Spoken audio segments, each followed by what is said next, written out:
Oh, we don't have a great deal of that information. We do know that some of the balloons that were shot down by the U.S. Air Force in the last week or two were private sector weather or other observation balloons, but that doesn't mean they didn't have a military purpose. I think there are two elements which are very hard to separate.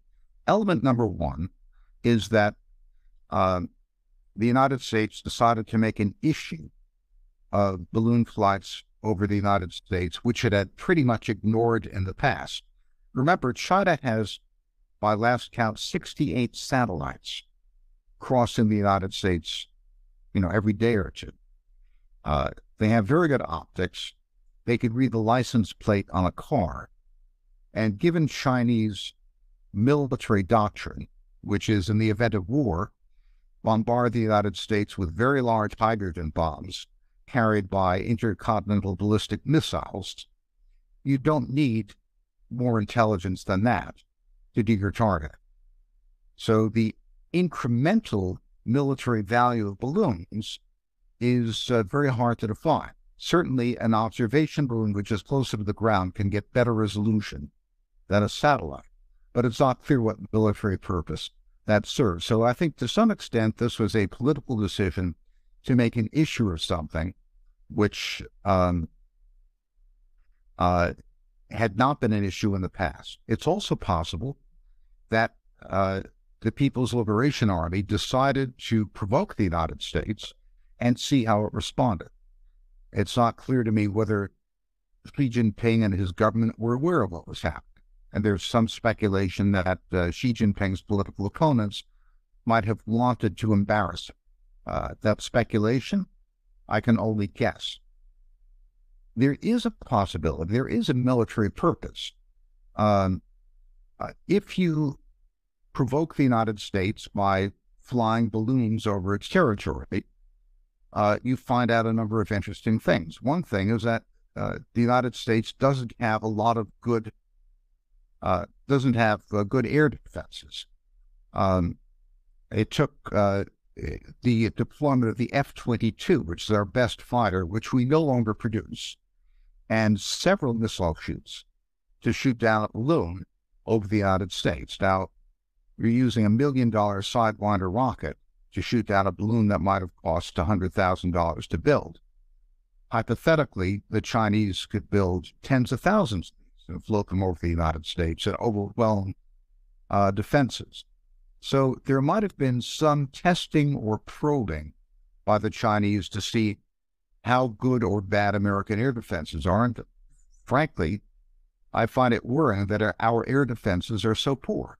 All these elements are very hard to distinguish. I don't think we have adequate information to make a definitive judgment.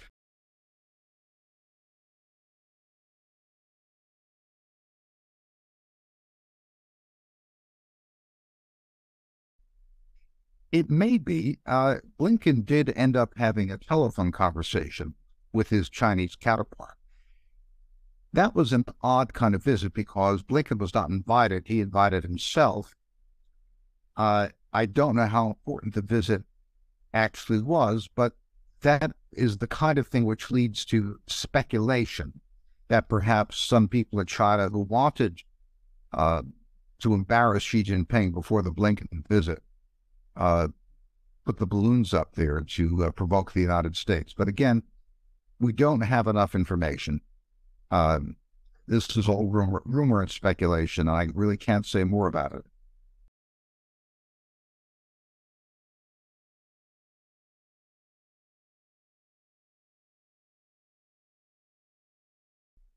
Well, China may or may not be a beneficiary. I don't think China wanted the war. Remember, Ukraine was the first country to sign up for the Belt and Road Initiative.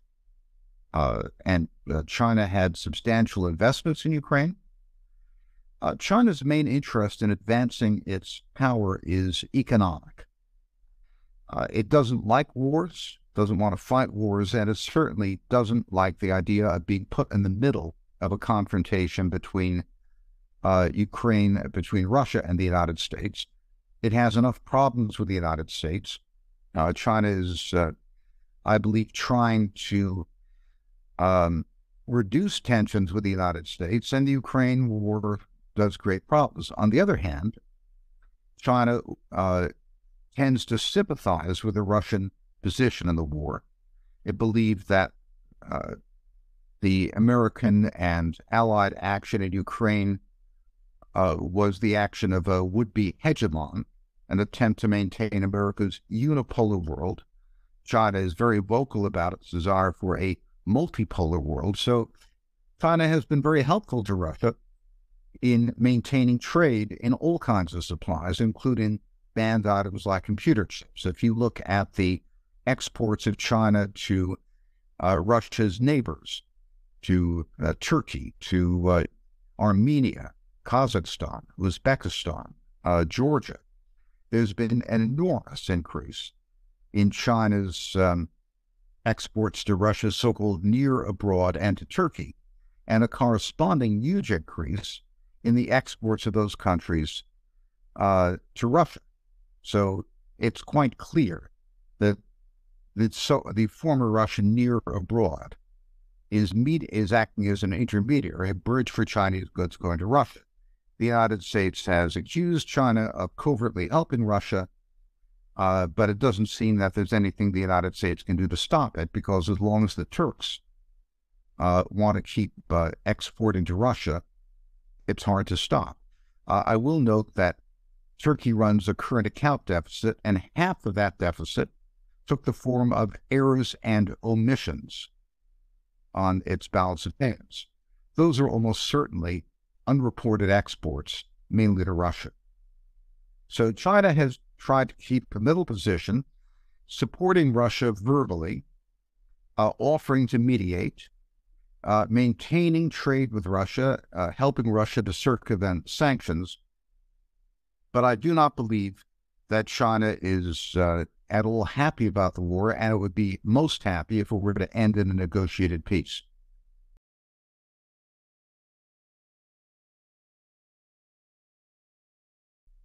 I think there are deep divisions in the United States about how to understand China. This is the first time the United States has confronted a possible adversary, and I said possible because we're not at war with China. God forbid we should be at war with China. First time we've confronted a possible adversary whose population is more or less 4.5 times as large as ours. And we fought Germany and Japan in the past. We were fighting much smaller countries, and the sheer economic weight of the United States virtually guaranteed our victory. The United States economy was much larger than Russia during the Cold War, and it was ultimately our economic weight and our technological achievements that won the Cold War. The Cold War ended, fortunately, without serious kinetic action, without military engagement, because Russia could see that inevitably the economic and technological strength of the United States outweighed it. That's not the case with China. It's certainly true that in dollar terms, the United States economy is bigger than China's, but in purchasing power parity terms, China's economy is already larger. China now graduates 6 times as many engineers each year as the United States does. It's taken the lead in a number of technological areas. Certainly, American technology is now more advanced than China, but in certain critical areas, China is ahead of us. For example, hypervelocity missiles, which are a very important weapons system. China has a force of military aircraft, which, well, we don't know how good it is, but it seems to be getting to be on par with the United States. It has a formidable number of ballistic missiles, very good satellite guidance. So in many areas, China really has caught up with us, and in some areas it threatens to pull ahead of us. China's dominance in broadband infrastructure, particularly through Huawei and ZTE, gives it a huge advantage in trade with the global South. China is much better at building up broadband infrastructure than the United States is. And that's been driving a very fast expansion in China's trade presence in Asia, Latin America, and Africa. So there's one school in the United States which thinks that China's got to be stopped at all costs. We have to throw sand in the gears. Very common expression one hears in Washington. And for that reason, there have been technological controls placed on exports to China and various other measures. My own view is that this is a self-defeating proposition in the long term. It may have some negative short-term effects on China, but it's never been the case that a challenger has been stopped by an established power by technology controls. I think the real problem is the United States has not invested enough in its own manufacturing and its own high technology manufacturing. We're very good at software, not so good at building actual machines. Another view is that China should be engaged. That's a minority right now. You hear voices, for example, like Graham Allison at Harvard, who wrote a book entitled Must We Fight several years ago, a very popular book, in which he compares China and the United States to Athens and Sparta in the Peloponnesian War in 400 BCE, and warns that that kind of war could be destructive and we should try to find ways to avert it. You also have a very sober view from the American Department of Defense, which is clear about China's prowess in weapons technology, particularly in defense of its coasts. The U.S. Defense Department does not like the idea of a hot war with China, because we certainly wouldn't win it. We might lose it massively, and there are public documents to that effect. So I don't really think we've come to a national consensus as to what to do about China. Very popular for American politicians to blame our problems on China, but we Americans love to blame our problems on other people, just as most people like to blame your problems on other people. There are some Hungarians I know who think that every problem Hungary has is the result of the Treaty of Trianon. So we're not alone in that kind of problem.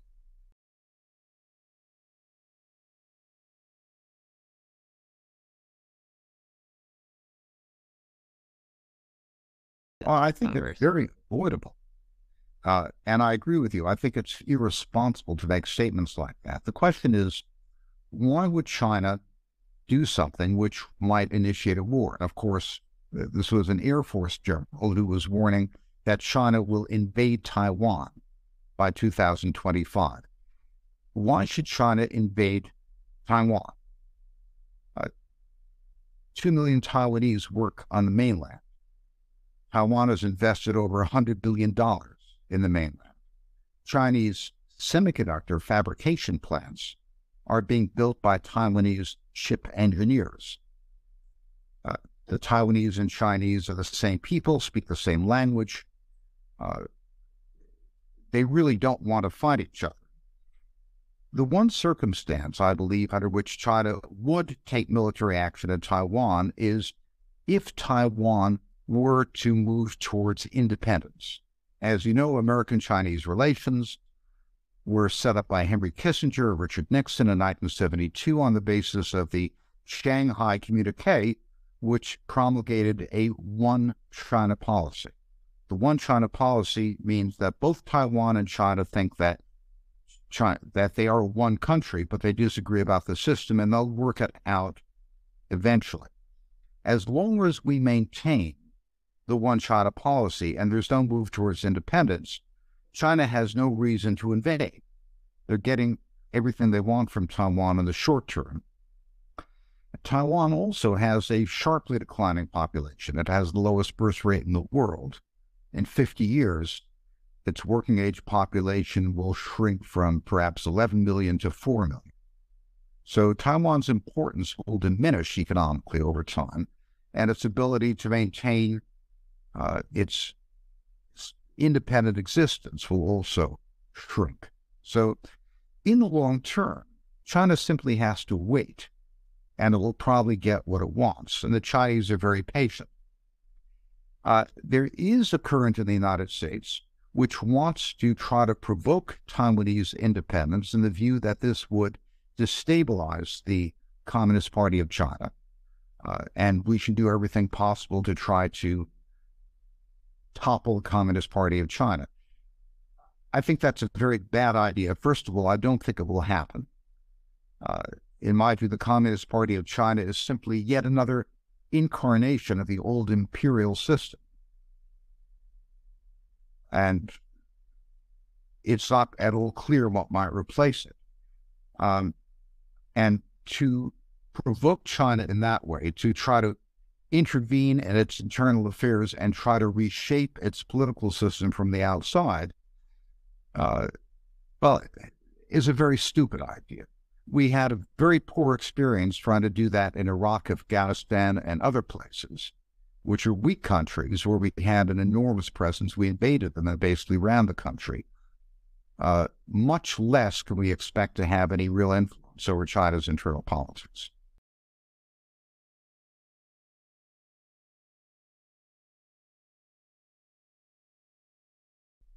Well, he said that and he walked it back. It's not quite clear what the American position is.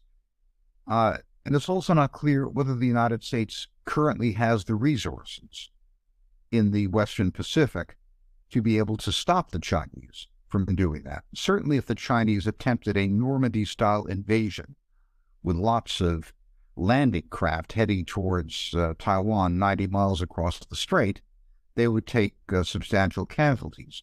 The problem is that missiles have changed naval warfare in a very fundamental way. The Pentagon, in its November 29th report on the Chinese military, states quite clearly that China can target ships with precision at a distance of more than 1,000 miles from its shore.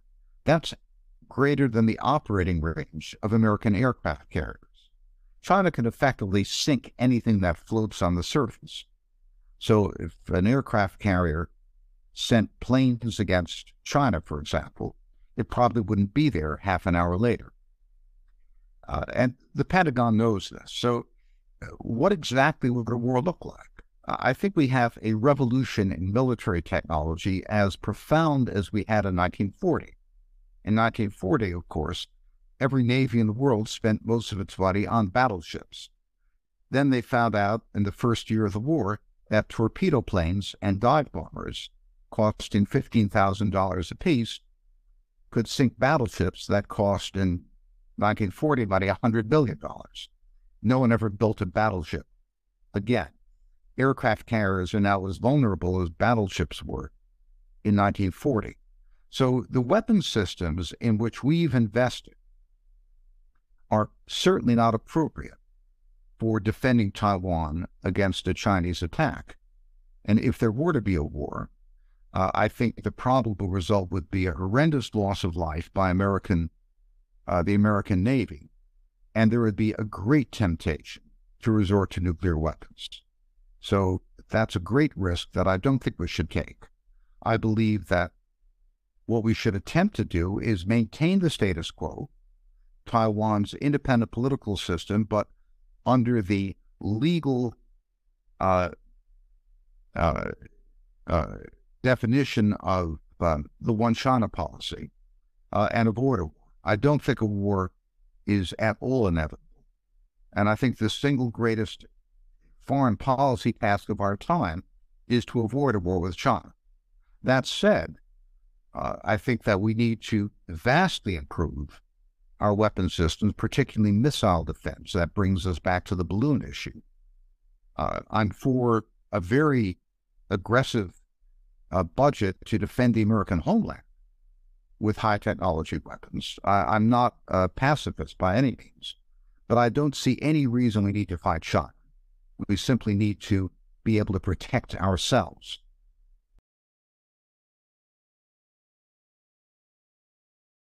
It's quite important. there are two main parties in Taiwan: the Democratic People's Party, which is now in power at the national level, and the Kuomintang. Kuomintang is the old Shanghai Czech party, the continuer of Sun Yat-sen's nationalist movement. Goldmannal is much more amenable to eventual reunification with China. It's considered the more pro-mainland party. The DPP is more anti-mainland, and there are elements in the DPP which want independence, and other elements of the DPP which want to maintain the status quo. Now, in the last municipal elections, Goldmannal won most of the important seats. That was considered a humiliation for the DPP. The DPP's chairman resigned. And from the standpoint of the Taiwanese people, this is a very difficult situation. They look at Ukraine, and a lot of people in Taiwan think, well, it doesn't really pay to be an American ally because the Americans are letting the Ukrainians act as cannon fodder. They'll fight the Russians to the last Ukrainian. This may benefit the United States or not, but it certainly is no benefit to Ukraine, which is being destroyed. There are some American strategists who talk about bombing the main semiconductor fabrication plants in China in case China takes over Taiwan, to deny their use to the Chinese. And certainly if the Chinese were to invade Taiwan, the effect on Taiwan would be catastrophic. So many Taiwanese would like to avoid a war. Military service in Taiwan is just a few months. It's not. The Taiwanese, as the strategist Edward Lutwak put it, the Taiwanese military policy is to have their young men play video games while the United States does their fighting for them. The Taiwanese are buying F-16s from the United States, but they can't find enough pilots to fly them. They can't recruit pilots. So Taiwanese population would prefer to keep a distance from the mainland, particularly young people,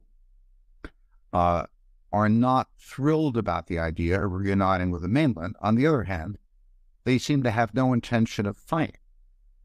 So it's possible that a vote for the Kuomintang would signal an unwillingness of the Taiwanese to act as an American ally and be exposed to the kind of problems Ukraine has had. And that would tend to push for a peaceful solution. But it's very hard to know in advance.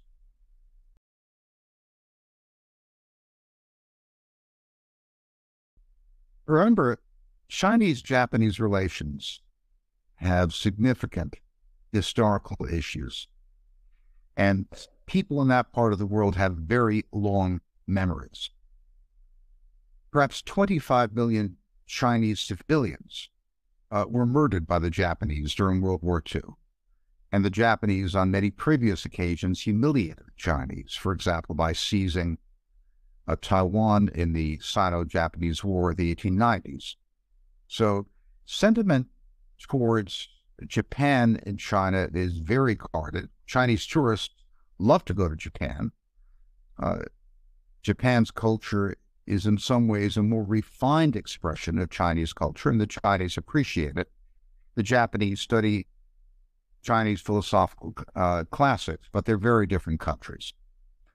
Now, I think it's completely reasonable for Japan to want to improve its defenses against China as a deterrent. China has built up its offensive capacity, both at aircraft, ships, and, of course, missiles extensively. And if I were Japanese, I'd want to have a deterrent. I think that's quite reasonable. The big issue for Japan is whether it would intervene in the Taiwan matter. If the United States were to join Japan in a war against China, it would substantially increase the resources it would have against China, but that in turn would expose Japan to retaliation by the United States. Japan has a very strong nationalist streak that shouldn't be underestimated. Very strong sense of patriotism, which has a militarist undercurrent. So I think there certainly is a lot of support in Japan for a policy to stand up to China and try to contain it. But there's also very realistic worry about being implicated in a war in which Japan does not have vital interests, which would lead to considerable destruction for Japan. And this is an issue which the Japanese are not willing to take on directly. There are too many cross currents, and I think the Japanese have not come to a decision about this. They're really trying to have it both ways. That also applies to their trade and technology policy towards China. As I'm sure you've read, the United States has asked Japan to join in its blockade of semiconductor production equipment for China. And the Japanese have said, well, yes, of course we're for that, but we will require some exceptions. And it's not clear to what extent they're simply giving lip service to the United States and to what extent they will actually impose measures that substantially hurt China.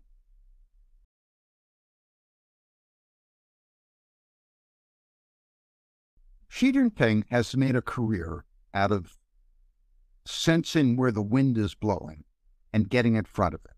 He's very good at that. So when the protest occurred against the COVID lockdowns, he used that to throw out a lot of the older members of the state council. For example, Li Ka-shing, who was the premier under the past government, was retired. He will be retired as of March when the new government comes in. And he appointed an old friend and ally who's actually a very pro-business type from Shanghai, Li Qiang, as premier. Now, Li Qiang famously opposed the lockdowns in Shanghai this spring.